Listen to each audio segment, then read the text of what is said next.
All right. Hello, everyone, and welcome to our virtual lesson. Today, we're going to be going into an introduction of civil rights by looking at Jim Crow laws and just exactly what those are. Thank you guys for taking the time to view this virtual lesson today, and I'm super excited to see how this goes for our class. Also, please get out your pencil and paper to take a few notes over this PowerPoint.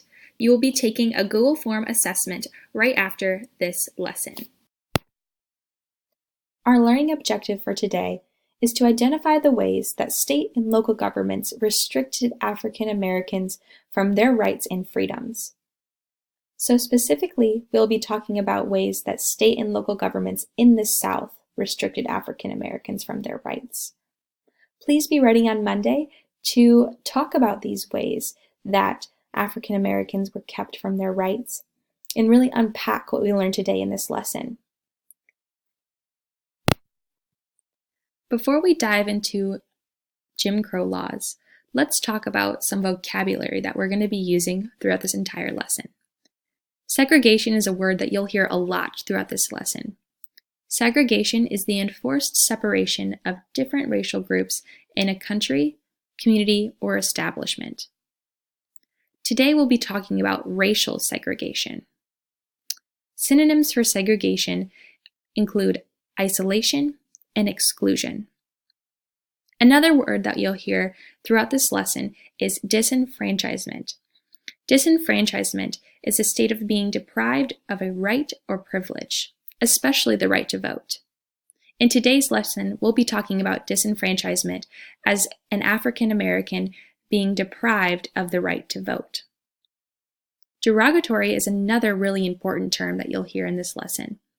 Derogatory is showing a disrespectful or critical attitude towards someone or something. Specifically, we'll use the term derogatory to talk about the attitude African Americans were talked about. Synonyms for derogatory include disrespectful, insulting, and negative. All right, class, let's talk about the emergence of Jim Crow laws and how they just came to be in the South. So, Jim Crow laws emerged in a time after Reconstruction. So what is Reconstruction? Let's talk about this previous lesson that we had. So as we learned before, Reconstruction followed the Civil War and the victory of the Union. So Reconstruction was a time when the Union wanted to go into the South and rebuild or remake the South to follow Union morals. So the Northerners, or Union, went physically into the South and tried to create a sense of mobility and growth for African Americans in the South. However, once the Northerners or the Union physically left the South, racist leaders that had power before the Civil War slowly began to regain power. And with this reemergence of power, racist ideals and morals slowly crept back into the South. Therefore, the emergence of Jim Crow laws happened. So how did Jim Crow laws get their name? Jim Crow was a derogatory fictional character portrayed by the white actor Thomas Dartmouth Rice. Thomas Dartmouth Rice would put on a musical comedy act in which Rice would portray the character of Jim Crow, and he would use stereotypical and derogatory slave dialect that belittled African Americans. In this musical comedy act, Rice would sing the tune Jump Jim Crow, which racistly mocked and imitated African Americans. Rice took his comedy around the United States and Great Britain. Therefore, this racist character was seen across a large audience. Because of the popularity of this derogatory performance, Rice became very famous for it, and Jim Crow became a term to describe African Americans. So if we look over here to our right, we see a photograph of the character Jim Crow.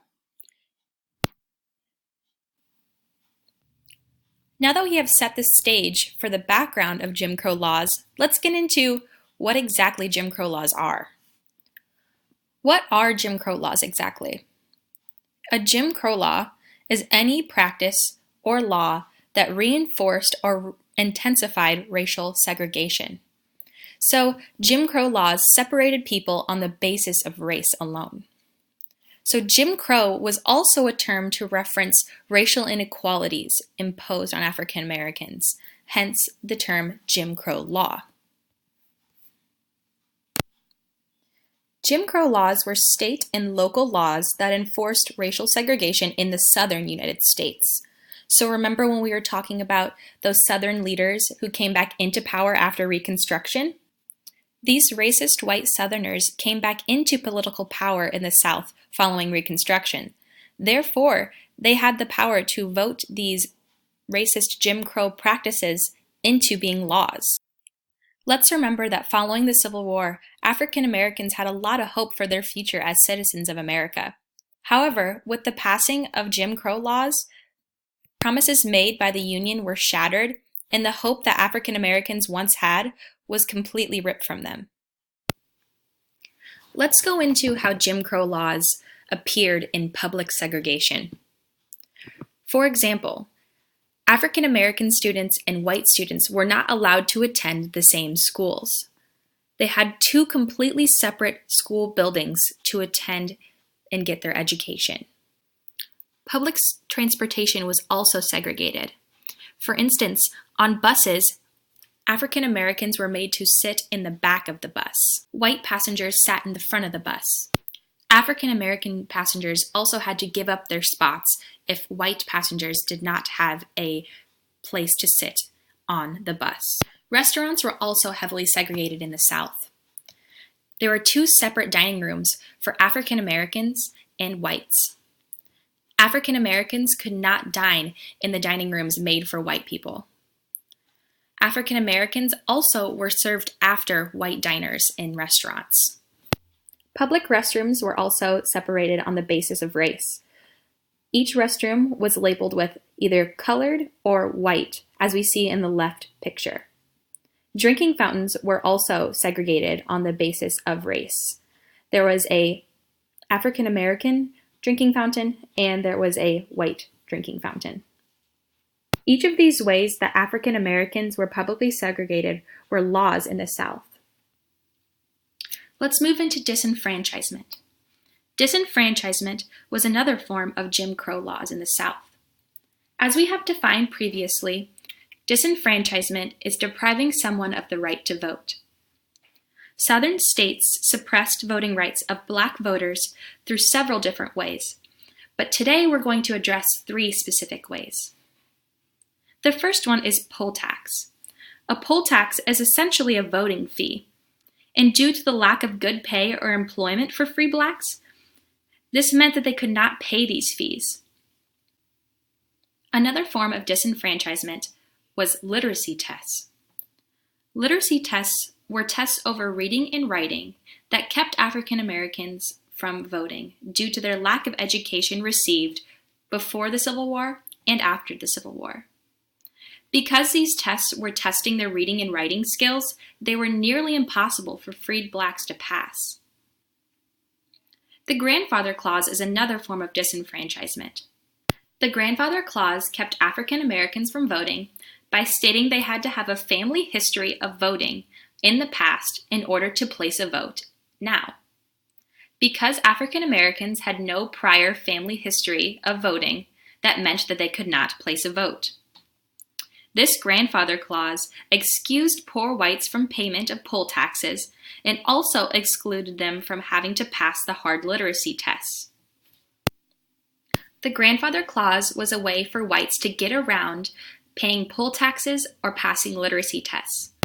This disenfranchisement towards African Americans continued until 1965, when the Voting Rights Act of 1965 was passed. We will talk about this Voting Rights Act in a later lesson. Amid all of this racial segregation, the Supreme Court case Plessy v. Ferguson ruled that separate but equal was constitutional in the United States. This meant that racial segregation was legal and lawful, and it was okay to be done. This Supreme Court ruling topped off an era of unmet promises and contradictions for African Americans in the United States. The promise of a better life for African Americans in the United States was shattered upon this Supreme Court ruling. All right, class, that concludes today's virtual lesson. For Monday, please complete the linked Google Form quiz that is over today's lesson. On Monday, we will go over your answers in class. On Monday, we will also engage in a discussion surrounding Jim Crow laws and the Plessy versus Ferguson case. During this discussion, we will expand our knowledge about the unmet promises for African Americans following Reconstruction. All right, class, I really hope you enjoyed this virtual lesson, and I'm excited to see you on Monday. Have a great weekend.